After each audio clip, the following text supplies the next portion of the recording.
In this video, you will learn how to import QuickBooks Online into TurboTax. First, use compatible versions. You must be using QuickBooks Self-Employed and TurboTax Self-Employed.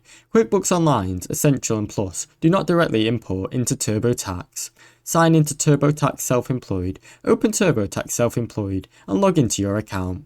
Start or open your tax return, begin a new return or continue an existing tax return.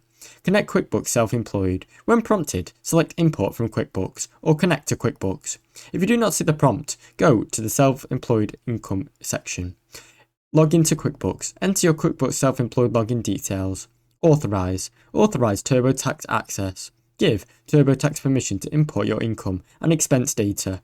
Review your imported data. Confirm that your income and categorized expenses all look correct. Make any adjustments if you need to. Now you know how to correctly import QuickBooks Online into TurboTax. Thanks for watching. Don't forget to like and subscribe.